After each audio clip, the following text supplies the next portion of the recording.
अस्सलाम वालेकुम साहब। वालेकुम सलाम। यदि आप ठीक ठाक हो गए तो ये मॉक इंटरव्यू आपको पता है कि रियल इंटरव्यू नहीं होता है। इसमें जो जी। है वो आपकी तैयारी हो रही होती है कि यार आप जब रियल इंटरव्यू देने जाओगे तो आपको यही सिचुएशन से गुजरना पड़ेगा। आपसे यही जी। सवाल जवाब पूछे जो आज आपसे पूछूंगा। तो सारे तो नहीं कर सकता क्योंकि रियल इंटरव्यू तो काफी लंबा चलता है। हम्म। लेकिन कोशिश करेंगे जितने हो सके। अच्छा, तो रियल इंटरव्यू में तो सबसे पहले तो भाई इंट्रोडक्शन का पार्ट होता है, वो तो नहीं ले रहा। आपको हम्म। पता टाइम टाइम का स्पेंड है हमारे पास तो कम टाइम। सो मैं डायरेक्टली मुद्दे पे आता हूँ, तो मुझे बताएं कि हाइपर टेक्स्ट मार्कअप लैंग्वेज, इसको खुल के डिफाइन करें। हाइपर टेक्स्ट क्या है, मार्कअप क्या है, लैंग्वेज क्या है? ओके। बेसिकली HTML जो है ना वो हाइपर टेक्स्ट मार्कअप लैंग्वेज है। इसलिए कहा जाता है कि पास्ट में जो है ना हमारे पास जो HTML था वो एक पेपर की तरह था, लेकिन फिर जो जो अपडेट आती गई हैं अब हमारे पास जैसे HTML5 है। तो इसको हाइपर टेक्स्ट मार्कअप लैंग्वेज इस वजह से कहते हैं कि जैसे कि ये एक पेज दूसरे मतलब पेज के साथ जुड़ा होता है। तो जैसा कि हमारे पास विकिपीडिया की एग्जांपल है, ठीक है। उसमें हम मतलब कोई टेक्स्ट देखते हैं और उसमें एक देखते हैं ब्लू कलर की लाइन भी होती है, मतलब वर्ड ऐसे ब्लिंक कर रहा होता है। तो जो हमें एक मतलब कि वे देता है कि इसके साथ ना अगला पेज जो है।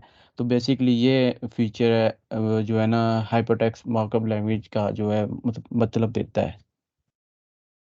मैंने आपको बताया कि जैसे जैसे एचटीएमएल ग्रो होती गई उसके बाद उसको हाइपर टेक्स्ट कहा गया। ये जी थोड़ा जी। आपने गलत के दिया, ऐसे नहीं। एचटीएमएल जब बनाई गई थी इसका नाम शुरू से ही हाइपर टेक्स्ट मार्कअप लैंग्वेज था। ठीक है। जब टिम बर्नर्स बनाया था, तो हाइपर टिम टेक्स्ट बर्नर क्या है, बेसिकली कोई भी ऐसा टेक्स्ट जिसमें कोई लिंक लगे। क्योंकि लिंक लगे वाकई। इंटरनेट पे जो है ना, हम एक फाइल से दूसरी फाइल पे हम ऐसे मूव करते लिंक के थ्रू। जैसे हम हम्म। अगर मुझे किसी डॉक्यूमेंट को अपने पीसी में ऑन करना तो मैं इसको डबल क्लिक करके ऑन करता हूँ। तो हम्म। इंटरनेट पे ऐसा नहीं होता, वेब के अंदर ऐसा नहीं होता। तो हमें क्या करना पड़ता है कि भाई लिंक्स के थ्रू एक पेज से दूसरे पेज को एक्सेस करना पड़ता है। उसी वजह से हाइपर टेक्स्ट का नाम। अच्छा ठीक है, मार्कअप का क्या मतलब है? What a, does it mean by markup? Okay. Markup basically जो है ना वो उसमें जो हम कलर्स जैसे एक रिस्पॉन्सिव वेबसाइट एक इंटरेक्टिव बनाते हैं, क्योंकि पास में तो ऐसा नहीं था। बिल्कुल एक सफ़ेद किस्म का हमें स्ट्रक्चर मिल जाता था, लेकिन मार्कअप का मतलब है कि मतलब कि ना उसको डिज़ाइन करना, उसको एक कलर देना। और भी आप गलत। ठीक है, एचटीएमएल देखिए शुरू से ही उसका नाम हाइपरटेक्स्ट मार्कअप लैंग्वेज था, आप यहीं से एडिट लगाते हैं। तब तो जी। सीएसएस का कॉन्सेप्ट भी नहीं था। ठीक है, तो मार्कअप का मतलब एक फॉर्मेट को हम कहते हैं मार्कअप। मतलब जो H1 है ना, अब H1 को हम्म। अगर आप उसके अंदर लिखते हैं एंगुलर ब्रैकेट के अंदर, ठीक है, हम्म। क्लोज ओपन एंगुलर ब्रैकेट और क्लोज एंगुलर ब्रैकेट, उसके अंदर रख रहे हैं उसको। ठीक है, तो वहां हम्म। से आया है उस फॉर्मेट में। अगर आप किसी भी एलिमेंट को देखते हो, किसी भी चीज को टेक्स्ट को देखते हो उस फॉर्मेट हम्म। के अंदर, तो वो मार्कअप कहलाता है। अगर आप मैं आपको मिसाल दूं एक्सएमएल की, एक्सएमएल भी एक मार्कअप लैंग्वेज। उसमें क्या बनते हैं, उसमें कस्टम एलिमेंट्स बनते हैं, टेक्स्ट बनते हैं। ठीक है, ठीक है, तो हम्म। मैं अपना जीत नाम का यहाँ पर एक टैग बना सकता हूँ, ये एलिमेंट बना सकता हूँ। ठीक है, अभी मैं आगे जी। पूछूंगा कि एलिमेंट और टैग में क्या फर्क है। और आप ये समझे कि एक्सएमएल के अंदर आप अपने कस्टम एलिमेंट बना सकते हो। कस्टम का मतलब है अपने हिसाब से। जैसे एचटीएमएल के अंदर आप अपने अपने पसंदीदा अपने नाम के एलिमेंट नहीं बना सकते कि आपने जीत नाम का कोई एलिमेंट बना लिया उसको यूज कर रहे हो। ठीक है, तो ठीक एक्सएमएल है। में आप वो बना। तो देखो वहां पर भी वही फॉर्मेट यूज हो रहा है कि एंगुलर ब्रैकेट के अंदर हम वो टेक्स्ट लिख रहे हैं, अगर H1 लिख रहे हैं तो इस एंगुलर ब्रैकेट के अंदर तो इस फॉर्मेट की वजह से उसका नाम मार्कअप पड़ा, उस फॉर्मेट की वजह से। ठीक है। ठीक है, तो उस फॉर्मेट की वजह से, ना कि वो स्टाइलिंग वगैरह, वो तो सीएसएस का पार्ट। और ठीक है। लैंग्वेज, लैंग्वेज का क्या मतलब है? लैंग्वेज मतलब कि जो हमें एक मतलब कि कंप्यूटर को अपनी ज़बान में ना वैसे तो लैंग्वेज हम अपनी ज़बान में लिखते हैं, फिर वो उसको ना आगे इंटरप्रेट करके ना देता है। मतलब कि कम्युनिकेशन होती है हमारे एक यूज़र और मशीन के दरमियान, उसको लैंग्वेज ठीक हो कहते हैं। गया। अच्छा ठीक है, मुझे ये मार्कअप बताएं, एक अभी मेरे सेकंड। माइंड में एक सवाल आता है। Okay okay. जी जी मार्कअप का ज़रा जी जी। ज़रा सा दोबारा क्लियर करिएगा। मार्कअप ठीक बताया था मैंने, मैं तो गलत बताया था। या आपने गलत बताया था? आप कह रहे अच्छा थे अच्छा कोई स्टाइलिंग वगैरह इंग्लिश में। अच्छा अच्छा। आगे बढ़ते हैं अभी। जी अच्छा, ये बताएं कि एचटीएमएल में आपने काफी सारे एलिमेंट पढ़े होंगे, जैसे टेबल टैग हो गया। हम्म। अच्छा, टैग और एलिमेंट में क्या फर्क है? हाँ, ये मेरे माइंड से सवाल निकल गया था, टैग और टैग एलिमेंट और में क्या फर्क अच्छा, है, एलिमेंट में क्या फर्क टैग बेसिकली हम एक जो है ना एच टी एम एल, जैसे कि H1 हो गया, ये हेडिंग टैग्स हो गए। ठीक है, आगे कॉलम, सॉरी, ये जो टेबल बनाने के लिए होता है THTL, LI, ये सब टैग्स कहलाते हैं, जिससे आगे हम डिफाइन कर सकते हैं अपनी अब वेबसाइट बनाने के लिए कोई भी मतलब कि टैक्स। और जबकि एलिमेंट होते हैं कि जैसे फॉर एग्जांपल हम कह सकते हैं कि एक टैग को ना आगे स्टाइलिंग जैसे देते हैं, स्टाइल लिख के ना, उसमें जो ये टेक्स्ट लिखते हैं ना, वो एलिमेंट होता है, आईडी वाला हो गया। तो ये वो चीज़, ये एलिमेंट होता है। है? टैग क्या है? सिंपल H1 का एक ओपनिंग टैग है, एक जी क्लोजिंग जी टैग है। जी तो जी, ये टैग सिंपल। एलिमेंट क्या है? अगर आप ओपनिंग और क्लोजिंग टैग के बीच में कोई कंटेंट डाल देते हो, कंटेंट उस डालते हैं पूरे वहीं, पूरे स्टाइल वगैरह। कॉम्बिनेशन को हम एलिमेंट। स्टाइल जी तो वो तो एट्रीब्यूट का पार्ट है, वो एट्रीब्यूट का पार्ट है। हम अच्छा अच्छा। कंटेंट की बात करें, जैसे H1 a, opening a, tag और क्लोजिंग हाँ, टैग, उसके बीच के अंदर मैंने लिख दिया भाई उसमें हेडिंग 1। क्लास, सर पूरा जैसे हमने क्लास दे दी अगर फर्ज करें, वो या एट्रीब्यूट है, कुछ वो भी। उसका पार्ट का पार्ट अच्छा अच्छा है। अच्छा एलिमेंट अच्छा। सिंपल ये है कि ओपनिंग टैग और क्लोजिंग टैग और उसके बीच हम्म। में कुछ ना कुछ लिखा हुआ हो, तो इस पूरे को हम एलिमेंट कहते हैं। पर मतलब टैग जो सिंपल एक टैग, टेक्स्ट टेक्स्ट देते हैं जो बीच में, टैग उसके। मतलब पूरा combination. Okay okay. Opening tag, उसके बाद उसका कंटेंट और उसका क्लोजिंग टैग, तो ये पूरा मिलकर एक एलिमेंट बनाता है। अगर आप सिर्फ ठीक है H1 लिख रहे हो, H2 लिख रहे हो, तो वो सिर्फ टैग कहलाते हैं। ओपनिंग टैग हो गया, क्लोजिंग टैग हो गया। तो ये दोनों इंटरचेंजेबली लोग यूज कर रहे थे, पर इसमें डिफरेंस तो है ना, तो आपको पता होना ठीक चाहिए। अच्छा, ठीक है। ठीक है। अब ये बताएं कि सिमेंटिक एलिमेंट हम क्यों यूज करते हैं, और डिव का क्या पर्पस था, और सिमेंटिक एलिमेंट क्यों आया, इसके ओके पीछे क्या वजह थी? ठीक है, पहले मैं बताता हूँ डिव का। डिव एक पेरेंट कंटेंट कॉन्टैक्ट क्या कहते हैं उसे, कंटेनर की तरह भी काम करता है। बेसिकली डिव एक डब्बा है, जो बॉक्स है, ठीक है, जो किस अपने उस एलिमेंट में किसी दूसरे एलिमेंट को इंक्लूड नहीं होने देता। तो दूसरा क्या था क्वेश्चन सर? सिमेंटिक एलिमेंट क्या होता है, वो क्यों? हाँ, सिमेटिक एलिमेंट, वेल जहन में थोड़ा उसका कॉन्सेप्ट नहीं है मेरे। बेसिकली वो एक मेरे ख्याल से चाइल्ड चाइल्ड का रिलेशन जो है ना, शो करता है, रोल प्ले करता है, आई थिंक। वो तो हर एलिमेंट करता है, उसमें तो कोई दो राय की बात है, तो हर एलिमेंट करता है। अच्छा, सिमेंटिक इस एलिमेंट मीनिंग प्रोवाइड करता है, सिंपल। क्या नहीं प्रोवाइड करता? वो मीनिंग प्रोवाइड करते हैं, मीनिंग। मीनिंग जैसे कि है, प्रोवाइड। अगर आप पूरी वेबसाइट डिव डिव से बनाओगे ना, तो क्या होगा कि आपको पता नहीं लगेगा ये डिव है किस किस चीज का, जब तक आप उस पर अच्छा। क्लास नहीं लगाते, क्लास हेडर लगा दिया, क्लास लोगो लगा दिया, तब तक हम्म आपको नहीं पता पड़ेगा। कोड देख के आप नहीं पहचान पाओगे भाई ये डिव किस लिए यूज किया गया है, या ये डिव हम्म। क्यों यूज किया जाता अच्छा, मतलब जो हम आगे फर्ज करें CSS को ना करने के लिए ना, एक डायरेक्शन देने के लिए जो हम यूज़ करते हैं, वो सिमेटिक है। नहीं, एलिमेंट। सिमेंटिक एलिमेंट का सिंपल मतलब है कि भाई आप, वो आपको मीनिंग दे रहा है, वो डेवलपर ठीक को मीनिंग दे रहा है। मतलब मैं अगर ठीक है कोड पढ़ूंगा ना, सिमेंटिक एलिमेंट यूज हुए होंगे, तो मुझे पढ़ने में कोड को आसानी होगी। मुझे पता है अगर ठीक। हेडर का पार्ट है तो उसके अंदर हेडर का कंटेंट लिखा होगा, भाई ओके मेन ओके। का पार्ट है तो सिर्फ मेन का कंटेंट लिखा होगा। अगर आर्टिकल ठीक। लिखा हुआ है तो आर्टिकल का मतलब वहां पर पैराग्राफ या डिस्क्रिप्शन लिखी होगी। तो आपको सिमेटिक कोड पढ़ के टेबल भी सिमेटिक एलिमेंट में आ सकता है, मतलब जैसे हम टेबल देते हैं नाम। जी। बिल्कुल बिल्कुल, मतलब कोई मीनिंग दे रहा, नाम से ही आपको पता है। ठीक है, ठीक है। सिमेंटिक एलिमेंट सिंपल इसको। वरना डिव से भी हमारा काम हो रहा है, डिव क्लास को हेडर बोल दो, डिव क्लास लगा के उसको लोगो बोल दो। पर ये कि एक्स्ट्रा काम हो रहा था ना, क्लास लगाओ, तो उन्होंने क्या किया कि अलग से ये एलिमेंट हमें दे दिए, ने HTML बार फाइल। वगैरह।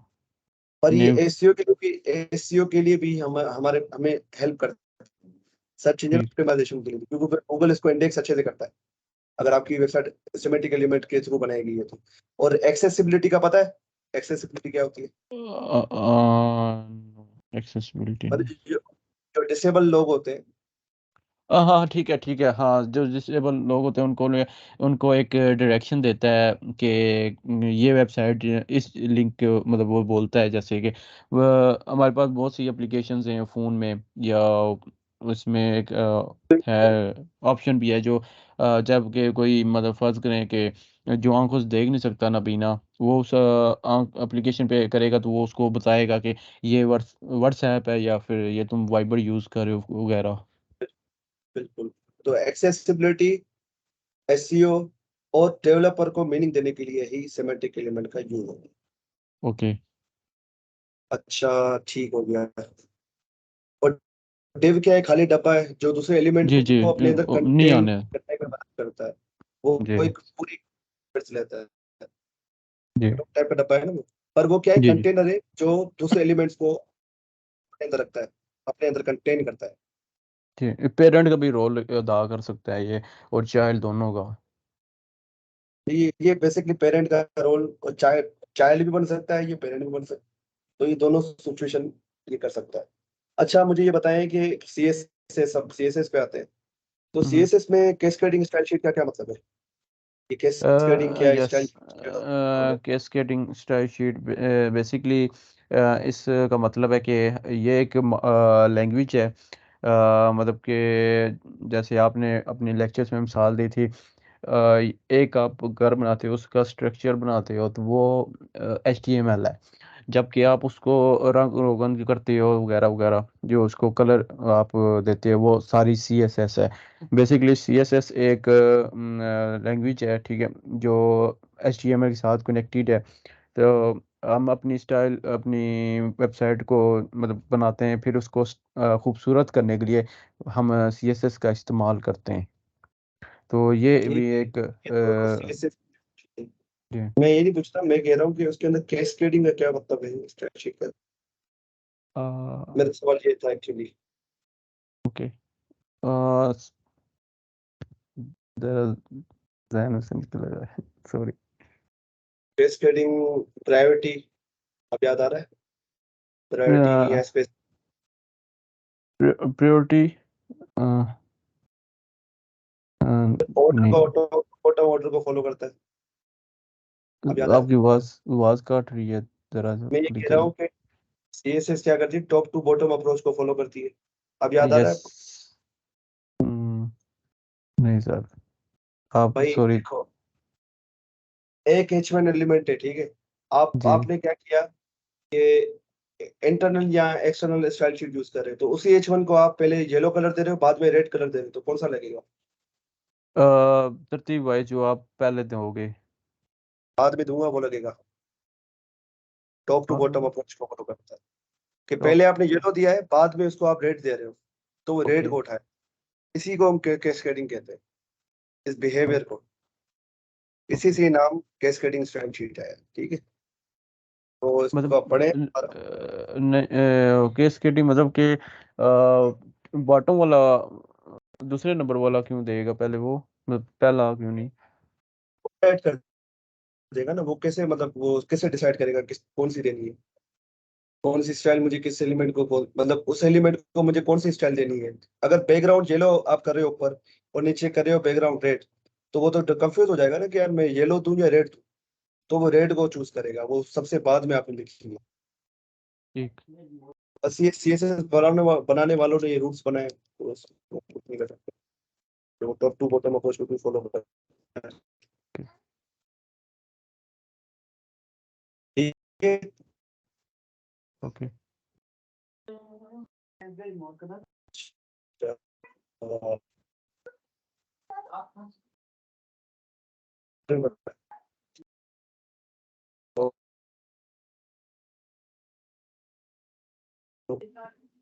हेलो। हम जी जी, मैं कह रहा हूँ बॉक्स मॉडल को डिफाइन करें। Box model. सर दोबारा बोलें, आपकी आवाज़ जो है ना कंस्ट्रक्शन हो मैं रहा कह रहा हूँ बॉक्स मॉडल का क्या मतलब है? बॉक्स मॉडल सीएसएस ये क्या चीज है? है। Box mod 1 second sir, 1 second, 1 minute. आप हिंदी है हुँ। कहीं? Oh wait, one second. जी sir, box model. Okay, box model basically जो हम एक करते हैं इनको CS लैंग्वेज को क्या था उसमें सर पिछले साल भूल गया। आपने शायद क्लासेस ली नहीं है, तो नहीं ये बीच तो में नहीं। बहुत ही इंपॉर्टेंट पार्ट है बॉक्स मॉडल। आप रिवाइज करें सारी चीजों को, ऐसा ना करें। ठीक है बॉक्स मॉडल में क्या 4 चीजों से मिलकर बना हुआ है, ठीक है। जी। एलिमेंट के बारे में ही बता रहे हैं, एलिमेंट के अंदर क्या क्या चीजें होती है। तो एलिमेंट में क्या होता है, उसका कंटेंट होता है, ठीक है। उसकी पैडिंग होती है, उसका बॉर्डर होता है, और उसकी मार्जिन होती है। तो ये चारों चीजों को मिला के बॉक्स मॉडल बनता है, हाइट विड्थ ठीक है। पैडिंग HTML और का हर लिमिट, border, ठीक है हाइट विड्थ तो वो कंटेंट का पार्ट है, वो कंटेंट का पार्ट, ठीक। ठीक है। टोटल 4 पार्ट है, ठीक है। कंटेंट, पैडिंग, बॉर्डर और मार्जिन, इन चारों चीजों को मिला के बॉक्स मॉडल बनता है। बॉक्स का वर्ड कहाँ से आया, वही HTML का एलिमेंट एक बॉक्स होता है, ठीक इसलिए वो नाम दिया गया बॉक्स मॉडल, ठीक है। तो उसको आप पढ़ें अच्छे से। ठीक। चलें फिर, ठीक है हमजा, उसको आप दोबारा अच्छे से पढ़ें। आपकी CSS अभी कच्ची है, तो उसको ठीक। और बेहतर करें। ये असल में बीच में मैंने नहीं लिए थे लेक्चर, जो बाकी जो लिए थे ना, तो वो ठीक है, थोड़े पक्के उनके कॉन्सेप्ट से ये बीच में नहीं लिए थे मैंने। ये बॉक्स इम्पोर्टेंट में पार्ट है, इसको आप देखें बॉक्स मॉडल क्या होता है। यूट्यूब जी पे मेरी वीडियोस पढ़ी, देख लो, इंशाल्लाह क्लियर होगा। ओके ठीक है, अपना ख्याल रखें, बहुत बहुत ओके। शुक्रिया, हाफिज़।